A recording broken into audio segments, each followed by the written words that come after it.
Hello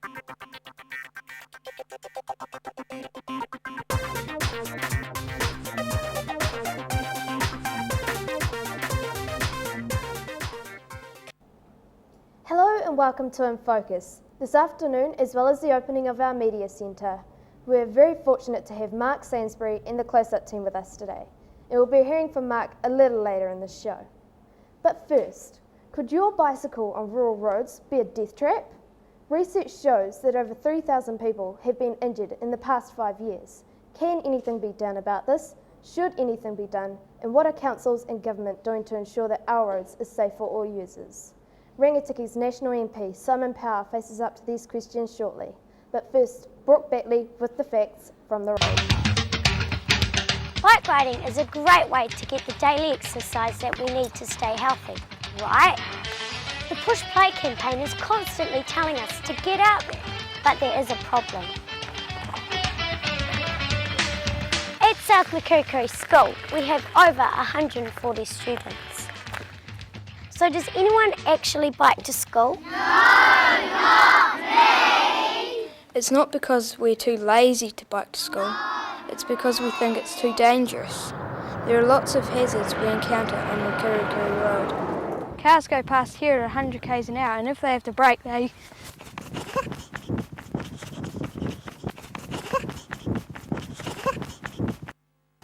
and they'll end up here. No shoulder. So where do we go? Loose gravel. Imagine the possibilities. We're feeling less safe by the minute. So who is responsible? Let's hear what the council has to say.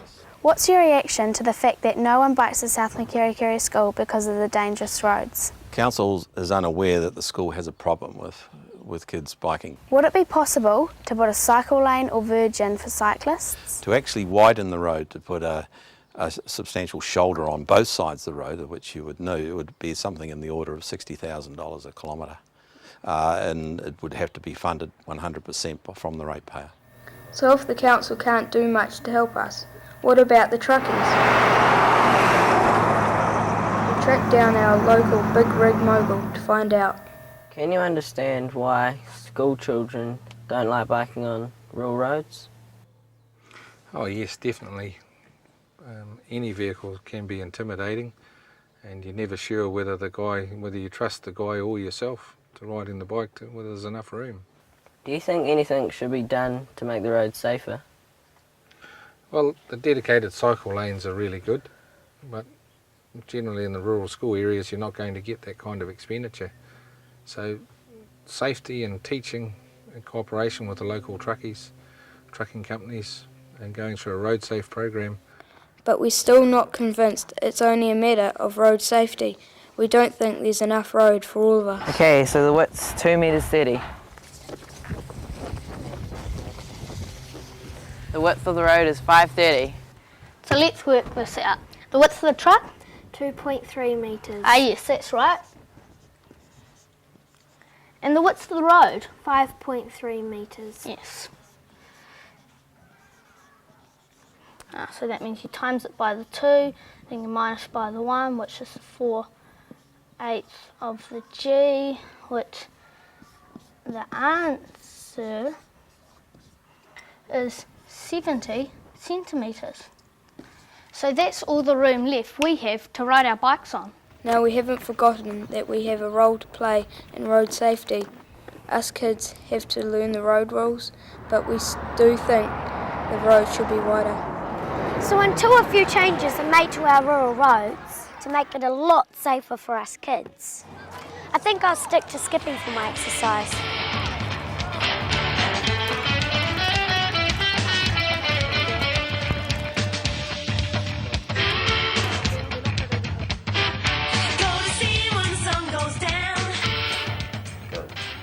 Ben Taylor, One News. Now, Simon Power joins me. Good afternoon, Mr. Power. Good afternoon. Clearly this is an issue that affects your electorate. What can you do? Well, first let me say that I'm outraged that the government's not doing more for the people of this area. And I believe that local people should be petitioning central government to make them aware of the problems that your reports indicated. and I think that we should also be putting more pressure on local council and the local mayor. Were you aware of the hazards identified in the report? Yeah, I'd heard a number of stories around the electorate about safety issues for children trying to get to the school. But it's not until you see the facts as they're presented in your report that you realise actually it's a very serious issue. Well, hopefully we are going to get a connection to Tauranga, but we haven't at the moment. So we'll just carry on. Thanks, Mr. Power, for joining us today. And okay, actually change that. We have got a crossing to Tauranga now. Now these kids are from South Makirikiri School, so welcome Yvonne and Josh. Hi. Firstly, what do you perceive some of the hazards in a city school to be in terms of biking to school?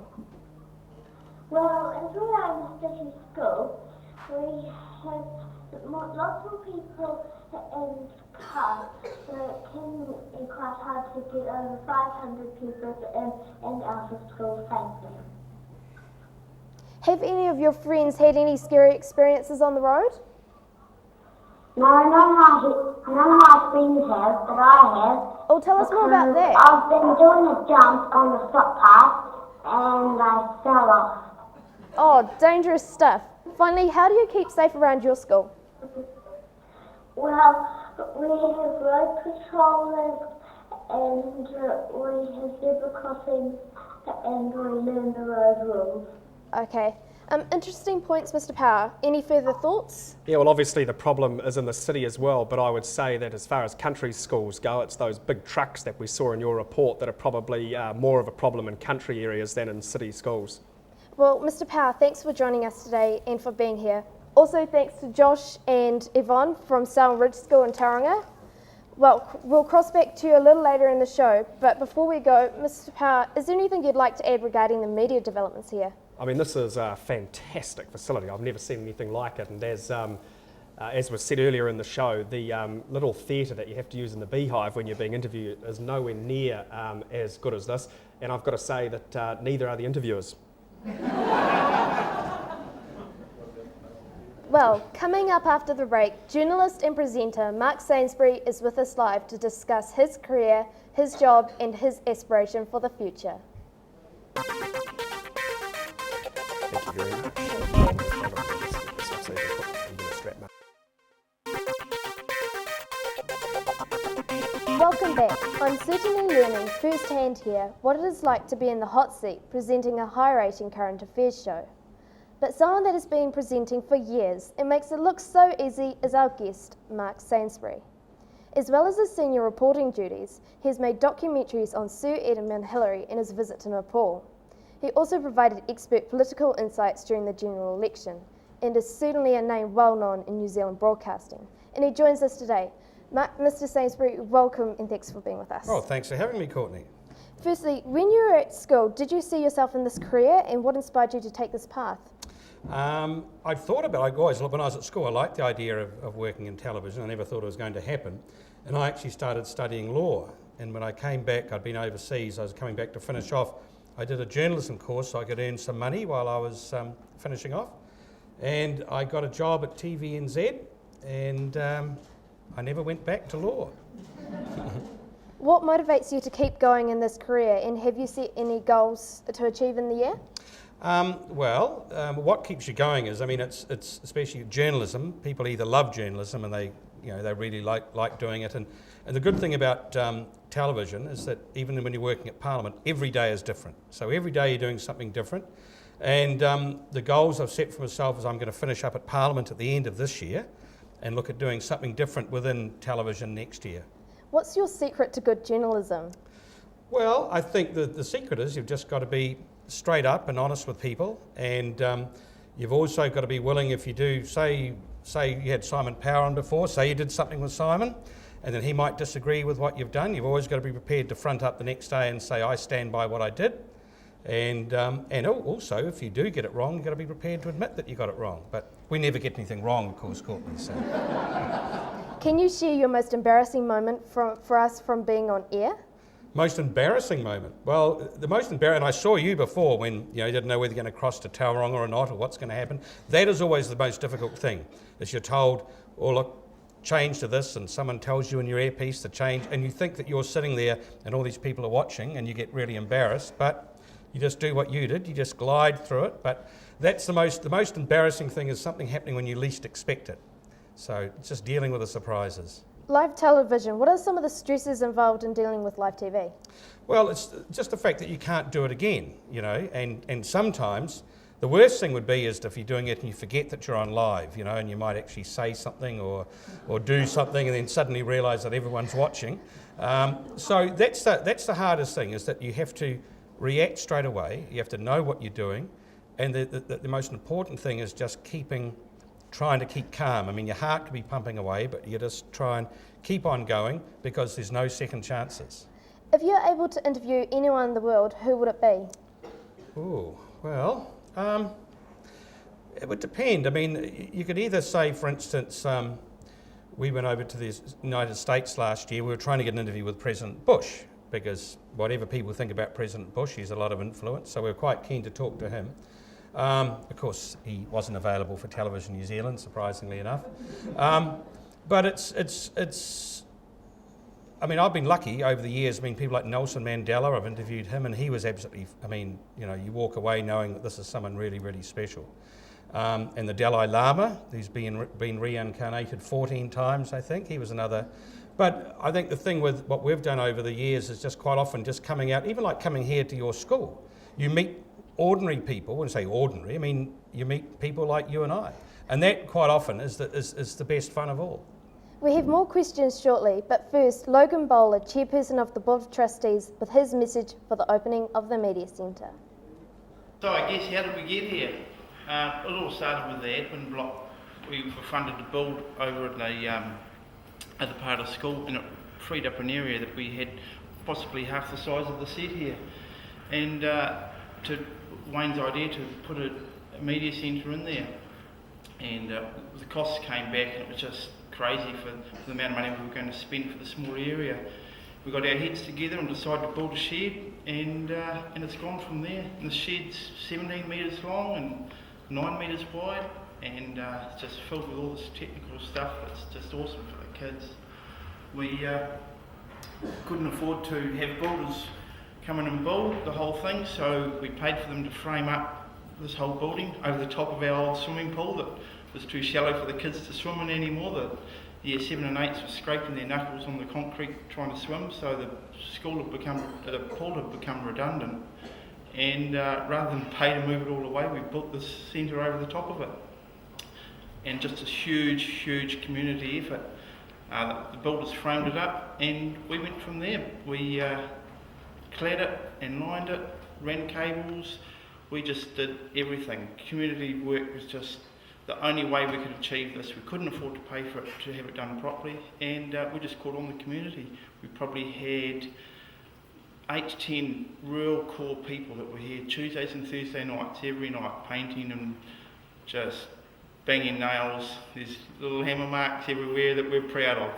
This place was built by us, for us and our kids, and really proud to be part of this community that's been able to achieve this. And the couple of several odd people that have really been part of this thing to make it happen. And yeah, it's going to be here forever for our kids, so it's really great. Thanks, Mr. Bowler. We're back now with Mark Sainsbury, and we're going to some of your questions now.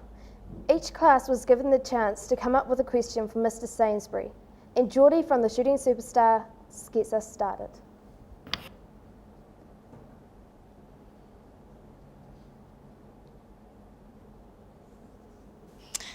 How often and how long do you need to stay overnight because of your job?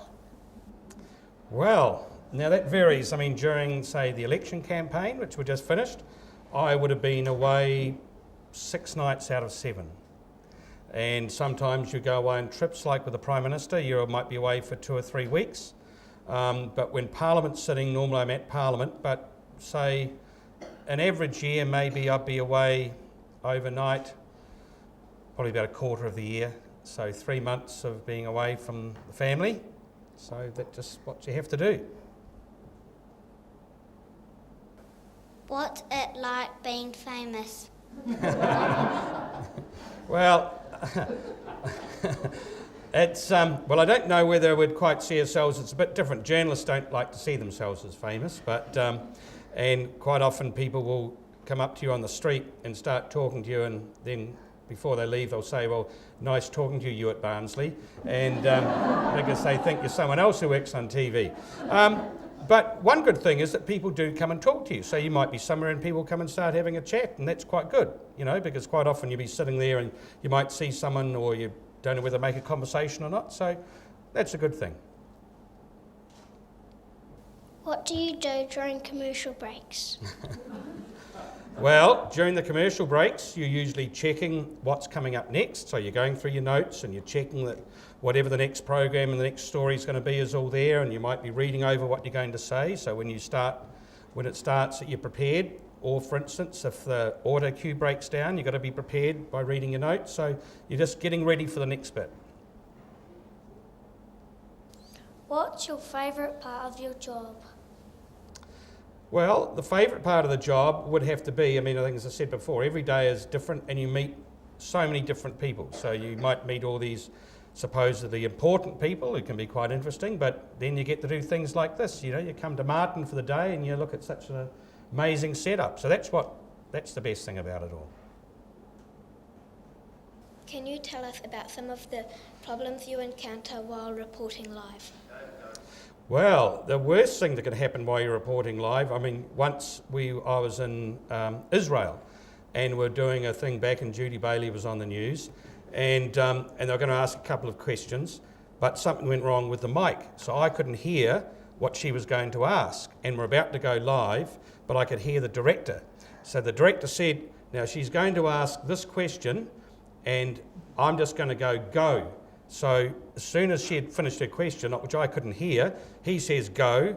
I had my fingers crossed that she asked the question which we thought she was going to ask, and so I just started answering it. And fortunately it did actually work out all right, but that was at the last minute when something goes wrong, and that's just part of live tally. How do you create effective questions that are easily understood? Oh, well, you have to basically think that you're there to ask questions on someone else's behalf. And that sometimes the thing that you find hardest to do is to actually ask simple questions, because you might think, I'm going to ask something which sounds really clever or makes me look good, which isn't necessarily going to get an answer out of someone. So you've got to actually think, what do people want to know, and what is the simplest way of asking someone something? And the one thing is to make sure you ask a question that it's not going to get a yes or no answer. So you've got to find a way of asking a question that they actually respond to. Otherwise, you go through a whole interview where they go, yes, no, and then you go, thanks very much.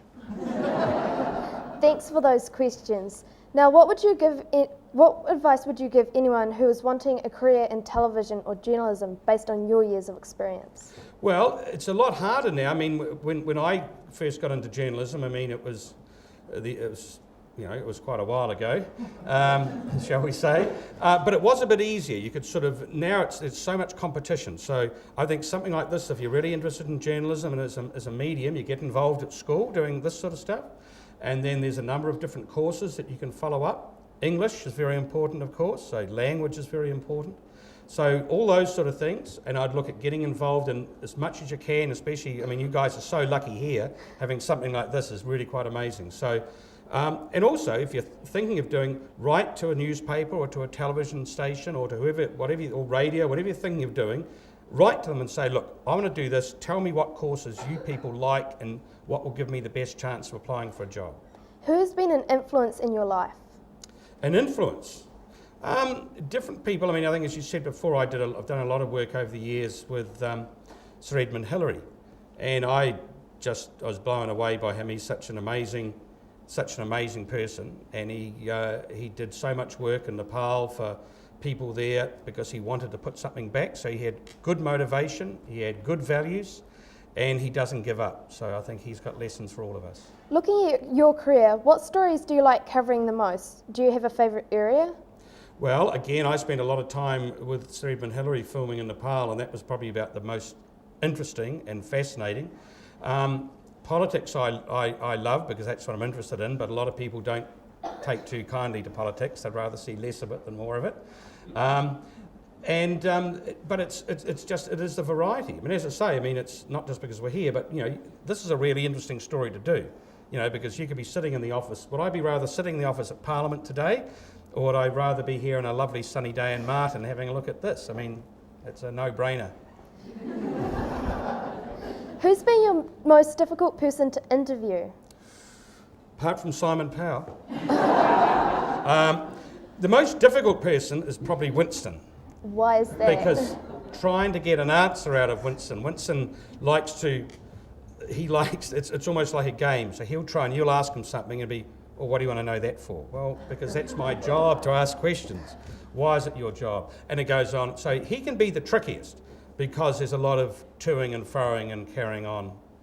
Where do you see your career taking you in the future? Have you got any long-term goals? Well, I might be talking to your principal very shortly after this, and I could be moving up to Martin. But this next year, I'm going to have a change from politics, and I want to get more involved in looking at doing maybe like a talk show type of thing, an interview show.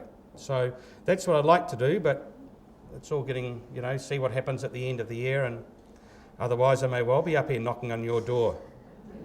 Lastly, as a school we believe that learning is our treasure to value and share for life. What is a moment that you'll treasure from your time in journalism? I think probably, I mean, the one, can I say two? The one was when Nelson Mandela got elected as president in South Africa, because I've been over there several times. And this was finally when the first time they had a vote, a free vote in South Africa, and he got elected. And that night, he was at the hotel we were, and they're all up dancing on the stage, and you could just feel the excitement and the change that was happening. The other story I think that made the biggest change for me was Sir Edmund Hillary in Nepal, where he nearly died. He got altitude sickness when we were up in the Himalaya, and it came very, very close. He got out, but it was very, very close. And it was because he was this guy who was a hero, and you're just thinking, and you're powerless to do anything about it. And that would always stick in my mind. Do you have any regrets? Any regrets? No, well, you can't have. I mean, if you spent your life regretting things, then you'd never get on with it. And finally, Mr. Sainsbury, we go to a section we like to call 5 quick questions, where we ask you 5 questions and you respond with 1 or 2 word answers only. Okay. Are you ready? Yes. What is your favourite food? My favourite food? Tomatoes. Favourite book? Short book would be The Selfish Giant or Moby Dick. Favourite movie? Groundhog Day. Who would you least like to be stuck next to on a flight to LA? A politician. Favourite quote? Favourite quote?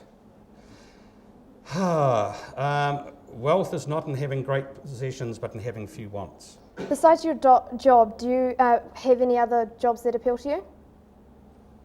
You trying to get rid of me? No, this is the job I've always liked. I can't see myself doing anything different. A huge thank you to Mr. Sainsbury for joining us today, and also to the whole Close-Up team. Here's just a small token of our appreciation for you to share with the rest of the crew at some stage. Thank you very much, Courtney. The one thing we've learnt from putting this show together is that it's a huge team effort, and that's being reinforced today for us seeing the real guys in action.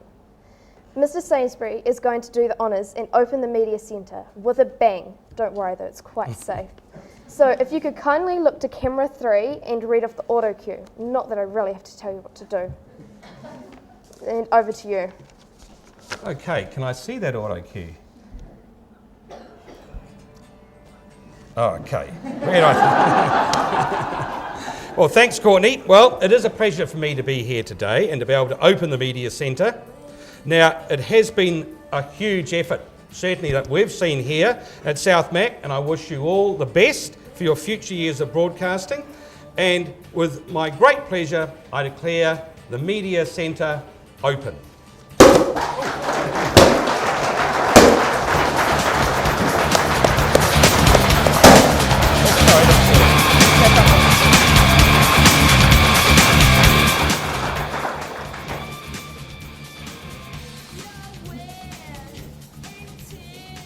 there we go. The Media Centre is officially open, and it's certainly a party atmosphere here in the studio.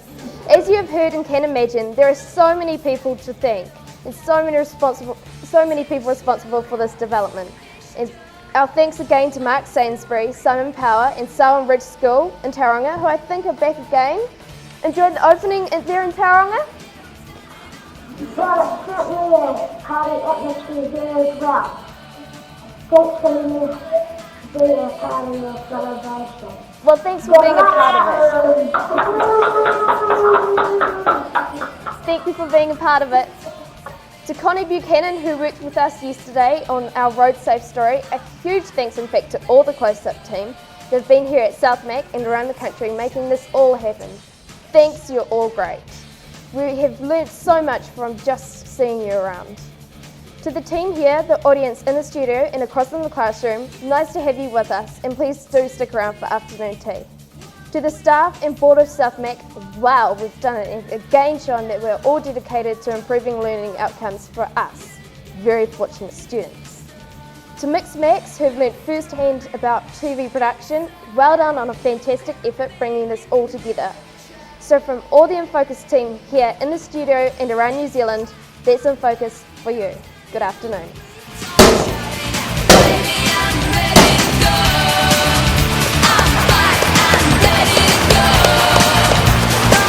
Well, congratulations, Courtney. Well done. Thank you.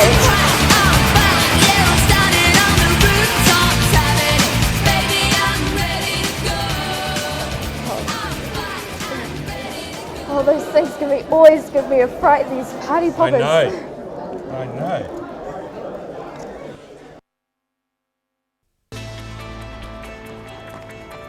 18 months ago, this used to be our school pool. Now it's our TV studio. And we'll tell you all about it Tonight on Close Up at 7.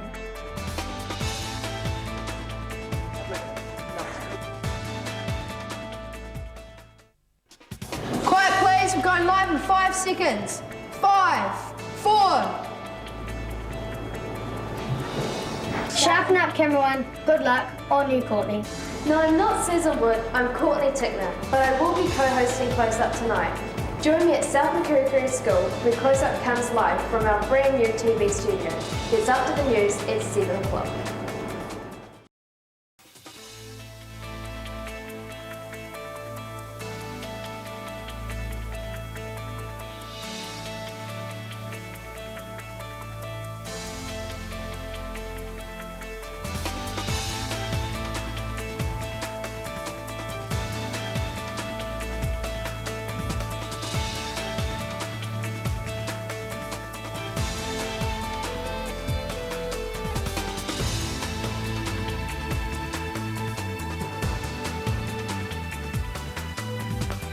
One of the big problems that's come out of the latest ERA report, which is saying that 1 in 5 children are being failed by the school system. Now, this is top of the agenda for our new Education Minister. We'll be talking to Steve Mahari about what exactly he is going to do about that. Now, South Makirikiri School has issues of its own as well. They want to ride their bikes to school, but can't. Why not? And what will the Queen's granddaughter, Zara Phillips, be baking tomorrow at Huntly's most famous bakery? What about if she asks, oh, can I just do a bit of kneading or something? Well, we won't stop her. No. She might sample some of the cookies.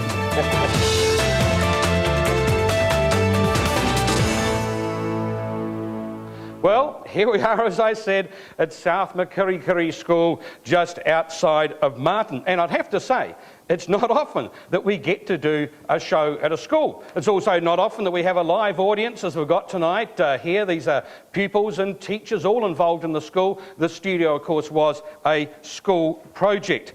So it is obviously, as I say, no ordinary school. So this afternoon, I went for a bit of a wander out there just to pose those hard questions. This is Heartland Rangitikei, the rural middle of the North Island. It's not really the place for a suit and tie, but what it is a fantastic place for a school. But there's more to this school than just the fabulous rural location. Have a look inside. I'm Mark. I'm Sarah. Sarah, nice to meet you. I'm Robert. Robert, how are you? Good, thanks. And what's special about this school, Robert? Well, we've got something real special to show you. Have you now? Yep. What, we're going to like it? Yes. All right. Okay, come on, let's go and have a look. How are you, Mark Sainsbury? Nice to meet you. Yeah. Thanks for coming along and being at our opening. Now, they tell us there's a bit of a surprise in store for us here. Oh, there's lots of surprises in here, yes. You won't believe what you're going to see through those doors. It's a pretty exciting place. All right, let's have a look inside. After you, Sarah. This is our media centre. Media, wow. This is pretty amazing. I mean, there's not many schools with their own TV studio, Robert. No. And who's this here? This is Courtney Tickner, our presenter. You're a presenter? Yep. All right, how are you, Courtney? Can we come and have a chat with you? Hey, thanks, guys. So, what do you reckon? I absolutely love this place. It's just so amazing. And is this what you want to do as a career? Oh, absolutely. Mr. Kai has brought this all here, and I've learnt so much, and this is what I want to do. You'll be making Susan nervous. Yes, absolutely. And Simon, you treat this as a serious interview. Oh, look, certainly any interview is a serious interview, Mark. You know that. You going to give him a good grilling? Oh, yes. We've got some hard-hitting questions for him. Very, very good. So this is the control room. Wow. G'day, guys. Hello. So what's your job? I do all the sound that goes out onto the camera, and I play the music, and then it comes out, the speakers out there. I do the widescreen television and the DV cam, which is recorded pieces. I make the vision mixer and choose which different shots off cameras. I mean, this is a pretty amazing setup, isn't it? It is, yeah. We're very lucky with the support that we've had from a whole host of people, but certainly how it's all come together is just amazing. We're really proud of what we've got here. And the kids, I mean, just complement it wonderfully. I think having a realistic environment, they just walk in and they're like, wow, we have to do a good job because everything's so realistic. So today is your first actual broadcast? It is. Today's our first show. We're opening the media centre. We've got the premiere of INFOCUS, our new current affairs show, and it's exciting stuff. We've got a big lineup. We've got safety on rural okay, roads. guys, that's enough chit chat. We're on air in 5 minutes. Okay. Get in your places, please. 5, 4. Welcome back. I'm certainly learning firsthand here what it is like to be in the hot seat presenting a high-rated current affairs show. Well, thanks, Courtney. Well, it is a pleasure for me to be here today and to be able to open the media centre. Now, it has been a huge effort, certainly that we've seen here at South Mac, and I wish you all the best for your future years of broadcasting. And with my great pleasure, I declare the media centre open. I'd have to say that's the first time I've ever been asked to open something. Now, we do have a co-presenter with us, of course, Courtney Tickner. How are you, Courtney? I'm very good, thank you. And Courtney was asking earlier on what happens if something goes wrong when you're doing a program, and you saw at the start, of course, when it came out, we didn't have any sound and those sort of things happen. Do things go wrong for you guys as well sometimes? Oh yes, but they all are very easily concealed. We all hide them quite easily. Yeah, well, that's a good way to be, but you love the job, eh? Oh yeah, I absolutely adore it. Well, listen, thanks for helping us out. We're going to draw you in shortly. But first of all, before we get into some of the amazing things that have been happening here, and also some issues that the students here are really concerned about, we want to look at this damning report from the Education Review Office, which has highlighted that as many as 1 in 5 students in the education system are failing. It's not the kids, it says, it is the system. Yes, our top students are doing well, but there are thousands, up to 150,000, who are being left behind, not succeeding, failing. And it's been happening for years. Now, joining me is the new Education Minister, Steve Mahari, and Robin Staples, Principal of Sir Edmund Hillary Collegiate in Auckland. Steve Mahari, can I start with you first? I mean, for a start, is this right? Is this report right that up to 20% of students could be, the system is failing them? Well, it could be as high as that, Mark, but one of the good things to say, first up, is this is ERO's report, this is a government report, in other words. They're reflecting what's been a program put together by my predecessor to try and identify the number of kids in the schools who are not doing what they should be doing and achieving in the way that they should. And having identified them, we can carry on doing things that are going to improve the situation. A lot of it's already in place and it's making a real difference. But Mr Mahari, for parents watching tonight, and they see this and they see that as a figure, that up to 1 in 5 could be being failed by the system, it doesn't give them a lot of confidence, does it? Well, they should. Watching your show, of course, right there in the heartland of the country, they can see a school that's doing some wonderful things. By the sound of it, I can't see the pictures where I am, but I can hear the story you've been running, and it sounds like that's a typical New Zealand school that's doing some wonderful things for its students. So parents know that our schools are good. They know internationally they measure up extremely well, but they should also have confidence in the fact that what we're doing is now trying to identify those kids who are not achieving as they should, and we're putting in place the kinds of programs that intervene and make the real difference in their lives so they do achieve. So that should be giving them the kind of confidence they need to know that we are on top of this issue and we're trying to move forward as fast as we can. Robin Staples, if I can bring you in here. I mean, do you accept that this is a problem for our system?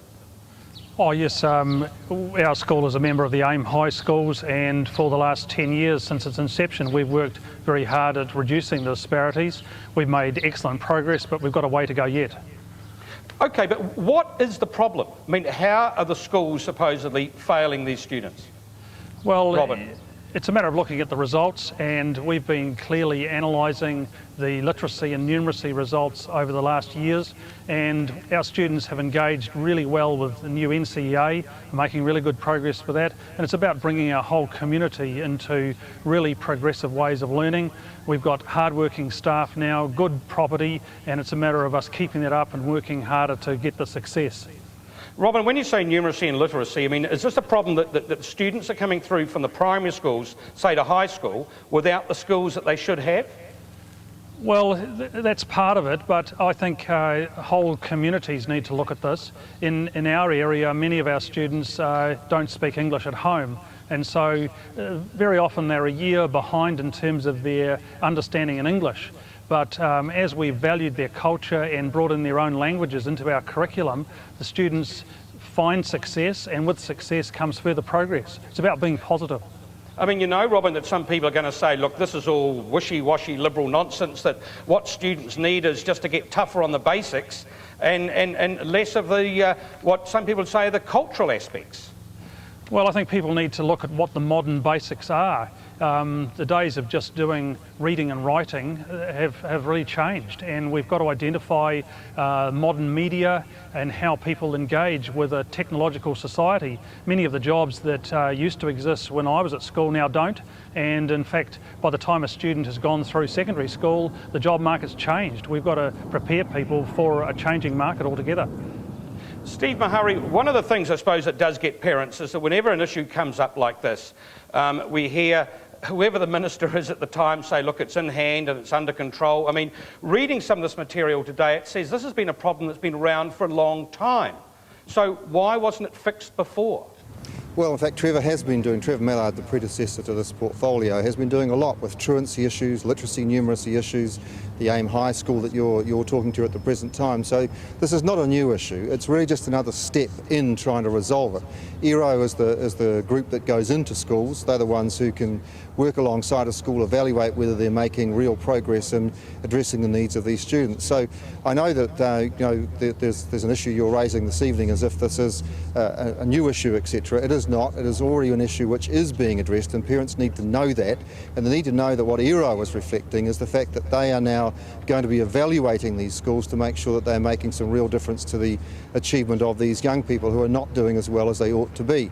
Now that is what should be giving people confidence. Now, as I'm sitting here, we are seeing the suspension rates drop in schools, the truancy rates drop in schools, the number of young people who are staying in school longer is going up, the number of young people with qualifications is going up. The one thing I really want to focus on is something brought up by your interview just previously, and that is the connection between the community, the family and the school, because schools have to focus on education and they have to focus on high standards, high achievement. That's their job. They should not be expected to solve all the social issues in the community, and that's one of the things I really want to step up, and that is the involvement of families and communities in making sure young people do go to school well fed, well housed, motivated to get into the school and do the job of learning. So there's some real work to do there, and I'm looking forward to getting stuck into that. Okay, you are the new minister. If we come back to you in 12 months' time, Steve Mahari, would you expect the ERO report to say that things have improved under your watch? Oh yes, absolutely, because I'm not having to start from scratch here. I'm building on policies that are making a difference now, and I want to carry on making that difference. The bottom line is that we have to get every young New Zealander achieving to whatever they're capable of achieving, because we're a small country with a lot in front of us. We need everybody making their contribution, so that's our aim. Steve Mahari, Robin Stables, thanks very much for joining us tonight. Now, there's going to be more from here at South Makirikiri School and their burning issue. They want to ride their bikes to school. Sounds pretty simple, doesn't it? But they can't. What's stopping them? Bike riding is a great way to get the daily exercise that we need to stay healthy, right? At South Makirikiri School, we have over 140 students. So does anyone actually bike to school? No, not me!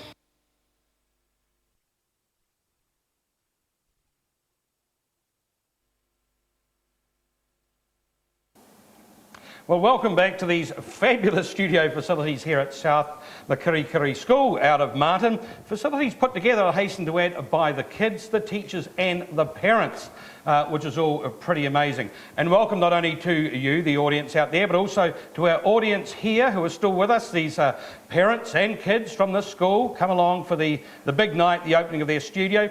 And I'm now going to hand over to my co-presenter. We're live in Martin. My name is Courtney. Well, one of the big issues here for us at South Makirikiri School is the conditions of the road. We reckon they're too dangerous for us to bike to school on. So we decided to investigate with a little bit of help from Terry and Connie from the close-up team.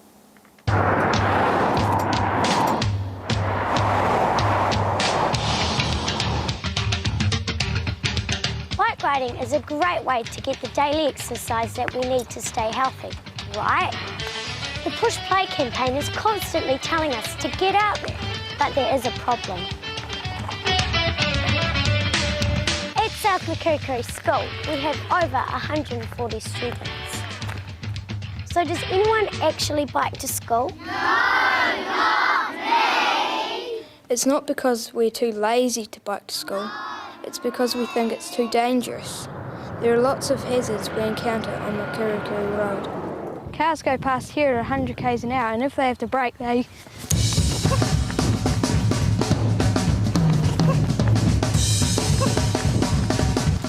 and they'll end up here. No shoulder. So where do we go? Loose gravel. Imagine the possibilities. We're feeling less safe by the minute. So who is responsible? Let's hear what the council has to say. What's your reaction to the fact that no one bikes to South Makirikiri School because of the dangerous roads? Council is unaware that the school has a problem with kids biking. Would it be possible to put a cycle lane or verge in for cyclists? To actually widen the road, to put a substantial shoulder on both sides of the road, which you would know, it would be something in the order of $60,000 a kilometre. And it would have to be funded 100% from the ratepayer. So if the council can't do much to help us, what about the truckers? We tracked down our local big rig mogul to find out. Can you understand why school children don't like biking on rural roads? Oh yes, definitely. Any vehicle can be intimidating, and you're never sure whether you trust the guy or yourself to riding the bike, whether there's enough room. Do you think anything should be done to make the roads safer? Well, the dedicated cycle lanes are really good, but generally in the rural school areas you're not going to get that kind of expenditure. So safety and teaching in cooperation with the local trucking companies and going through a road safe program. But we're still not convinced it's only a matter of road safety. We don't think there's enough road for all of us. Okay, so the width's 2 metres 30. The width of the road is 530. So let's work this out. The width of the truck? 2.3 metres. Ah, yes, that's right. And the width of the road? 5.3 metres. Yes.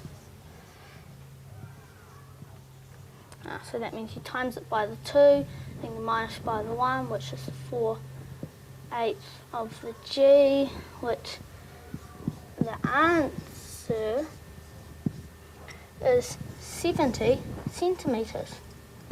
So that's all the room left we have to ride our bikes on. Now, we haven't forgotten that we have a role to play in road safety. Us kids have to learn the road rules, but we do think the road should be wider. So until a few changes are made to our rural roads to make it a lot safer for us kids, I think I'll stick to skipping for my exercise.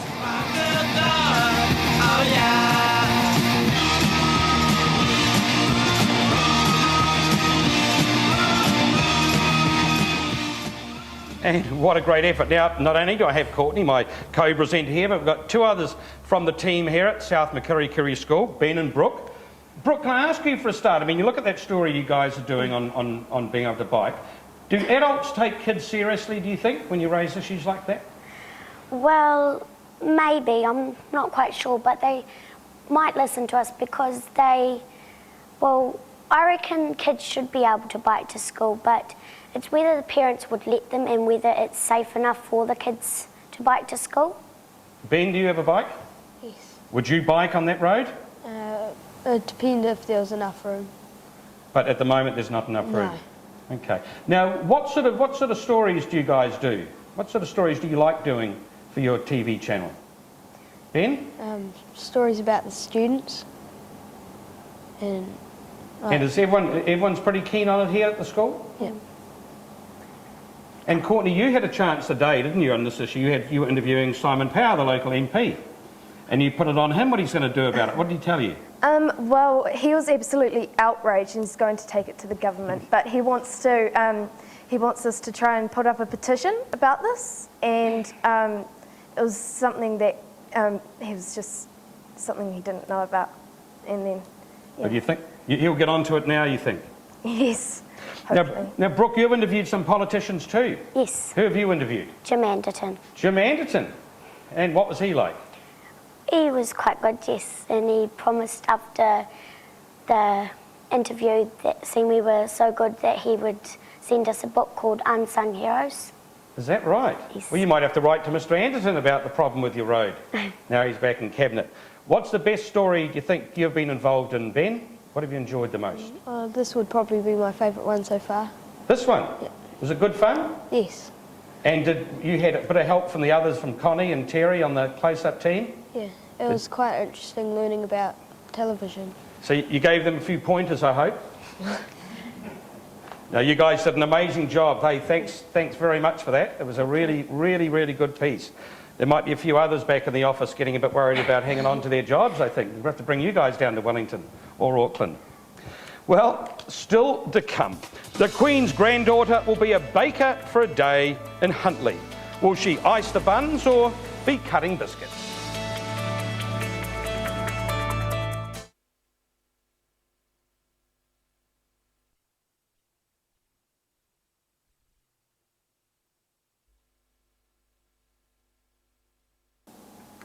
Well, it's a big day in Huntly tomorrow. The Queen's granddaughter, Zara Phillips, will be at the Rivermill Bakery working for a day for charity. That's the Catwalk Trust. Now, Gerald Chand, who owns Rivermill Bakery, won the Royals Labour at a charity auction earlier this year, and he paid $70,000. Now, well, actually, what's the point of having a co-presenter if I'm hogging it all myself? Would you like to finish off, Courtney? Okay. So what will she have to do for her money? Well, the job's not filled until tomorrow, so we sent Rawdon Christie along to try his hand. Hi Gerald, good to meet you. Yeah, great. Here's for the personal assistant job for the day. Oh, great. Now, what do I do? Well, look, first of all, we've got to put the hat on and wear a hat. And whatever the Queen's granddaughter can do. Right, let's go. All right, where we go? Yeah, come through. So this is it. This is the cookie factory, and you know, two lines here running at one at 12,000 an hour and one at 8,000 an hour.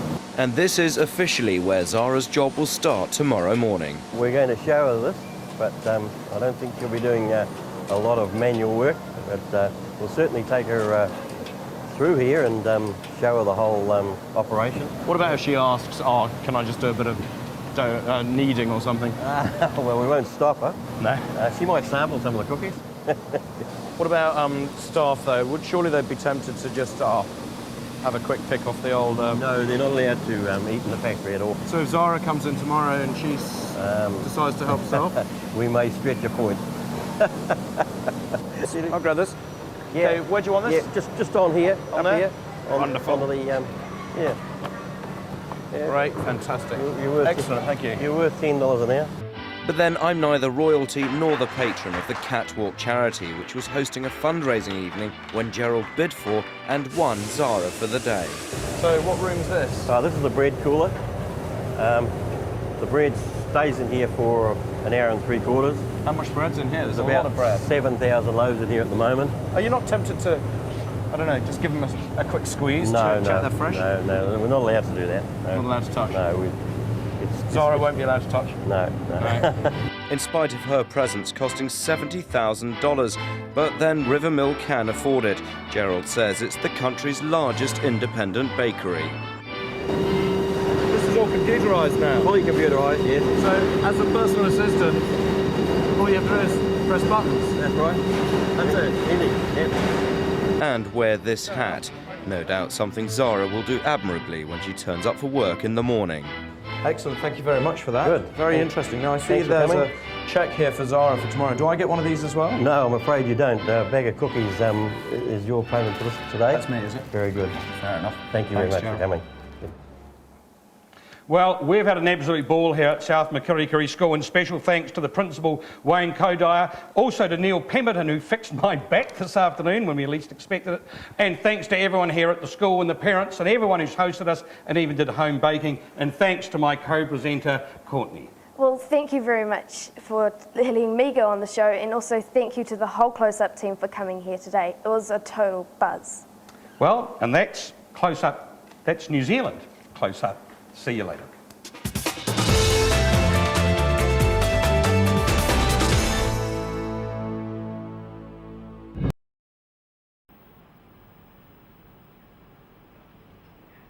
Well, thanks, Simon. We are live here at the South Makirikiri School in the Rangitikei. Now, that's about 8 kilometres outside of Martin, if you don't know this area particularly well. And what we've got is a schooling special. Now, first up, we're going to have a look at why 1 in 5 children are failing the system, according to the latest Aero report. And this is top of the agenda, of course, for the, a little bit of a sound problem. Our first story tonight, as I said, will be looking at one of the big problems that's come out of the latest Aero report, which is saying that 1 in 5 children are being failed by the school system. Now, this is top of the agenda for our new education minister. We'll be talking to Steve Mahari about what exactly he is going to do about it. I heard you on my wireless back in 52, lying awake intent and tuning in on you. If I was young, it didn't stop you coming through. Ow, ow. They took the credit for your second symphony, rewritten by machine on new technology. And now I understand the supernova scene. Ow, ow. I met your children. Ow, ow. What did you tell them? Video killed the radio star. Video killed the radio star. In my mind and in my car, we can't rewind, we've gone too far.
Yeah. It's a bit shaky. That's cool. Awesome. Thank you very much.